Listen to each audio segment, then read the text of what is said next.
All right, so I'm sitting inside of a 2018 Honda Civic SI. This is the sedan model. So first thing you're going to notice when I start panning around is it's going to be the trimmed in the black and the red. So that's indicative of the Honda Civic SI. Just gives it a little bit more of an aggressive look. And you'll notice the graphite finishes, and I've got the high performance mats inside.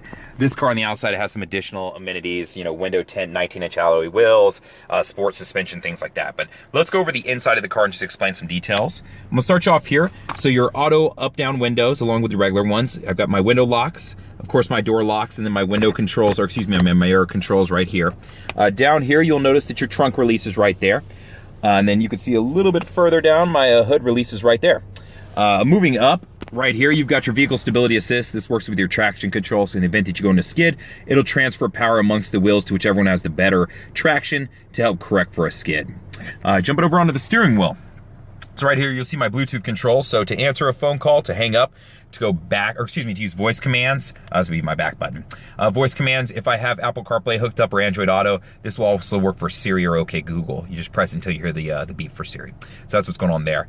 On here, my pad, this will allow me to toggle through some different things. So if I wanted to jump tracks, depending on what I'm listening to, things like that, my enter button is if I'm going to select a menu. My information button right here will toggle through some different screens up here. So you can see I have initially one pulled up.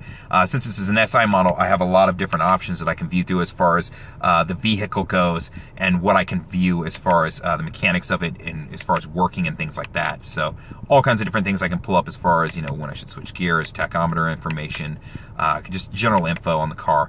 So it's pretty sweet, even if you want to stopwatch to time yourself from 0 to 60 and things like that. So a lot of cool things that this car offers that you won't find in any other Civic models. My gas mileage, you still get your normal new car stuff, my oil reminder, as far as my maintenance reminders and things like that. It still does have the predictive sensor that'll alert you and let you know when you're down to 15% oil life. And then of course, if I want to see what audio I'm listening to. So that's what's going on up here on the screen, so that way you can see what's going on. Over here, you're going to notice all of your cruise control settings. So press cruise, that'll initially arm it, and you'll see it pop on up there in that little box to the right. And then to set, cancel, resume. So pretty standard stuff there. Over here, I'll point out my lights. I do have auto set lights, so I can set them to auto right there, and then they'll stay on and off when I need them to. And then my fog light controls are right here. I do have a camera off the right side, so anytime I hit the right blinker on, you'll see this camera come on with the hash mark. So red is the end of my car, red, orange is a car length, orange, orange is another car length. And I can turn these on and off depending on what I want in these settings. I don't have to turn the blinker on to do that. There is a button on the tip of the blinker stalk you can press to affect the camera, so just be aware of that. And then you can see on the other stalk, my windshield wiper are going to be controlled right here, and it's intermittent, so I can affect the speed a little bit more. It is remote start, push button start, so just be aware of that, and it is keyless entry. Moving over to the touchscreen, touchscreen's set up a lot like you'd see in your standard sedan or coupe, so all the options are available to you right there. I'm on my home screen right now. As far as audio goes, I'll show you all your different options for this vehicle. So the options I have are going to be FM, AM, 90 days of satellite radio, USBs that I can plug into, whether it be cord running to an iPod or a phone, or whether it would just be a USB drive if I want to store music to it. iPods, anything with an I will pretty much connect up to this car. Bluetooth, I can wirelessly connect up to my phone or my MP3 player if I want. So just give me a different option to go. It is Pandora compatible, although I recommend using the Bluetooth if you're going to listen to Pandora or Spotify, just because this will lock up the phone and prevent you from being able to access it if you got a phone call or a text or something that you needed to see off your phone, an address that you had saved or a web page pulled up. So just something to keep in mind. So I'm going to jump out of that screen. Info, this is where I can get some tripometer information up here, or I could load a picture. So if I wanted to go clock wallpaper, through the USB drive, I can load a picture in there. And one of my USB drives is right down here. You can see it. And then I've got a power outlet over there on the other side. While I'm down here, you can also see that it does have the alloy pedals, along with a leather grip steering wheel. And it is a 6-speed, so you can see what's going on there. And then I do have an additional USB down there in the bottom, if you can see it. So that's what's going on there. If you wanted to load it up, just make sure it's a JPEG. And as far as the dimensions, I can get them to you if you need them. Just let me know.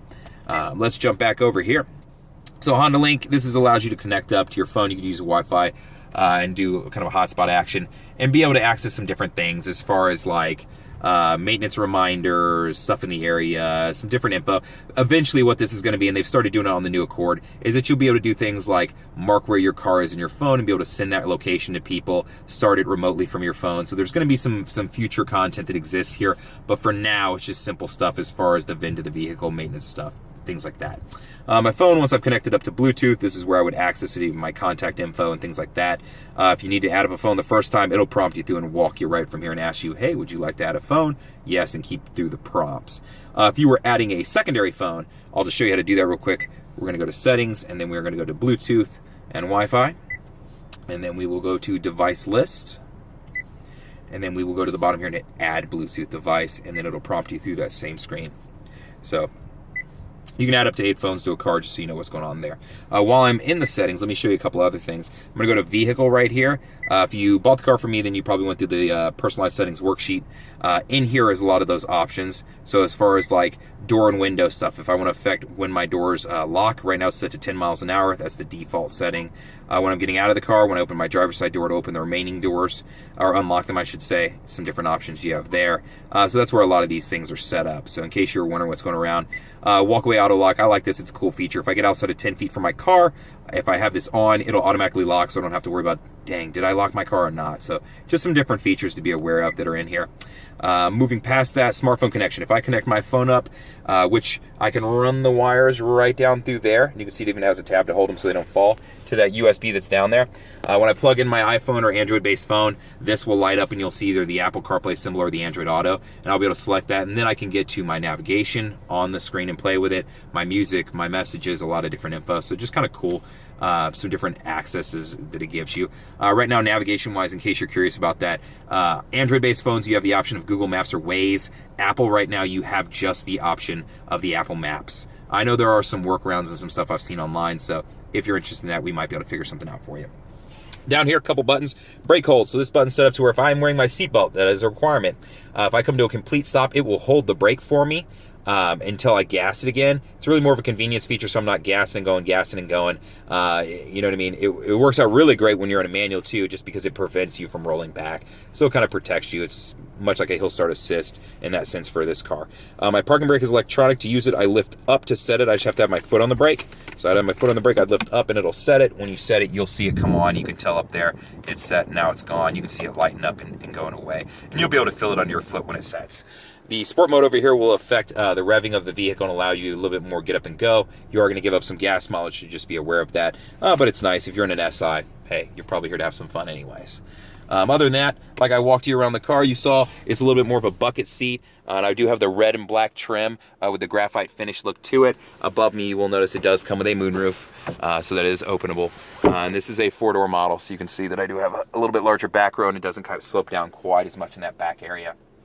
So other than that, 10-speaker system. You've seen some of the different details as far as the graphite finish, the red and black inlay, the leather wrap steering wheel, and the shifter, and then the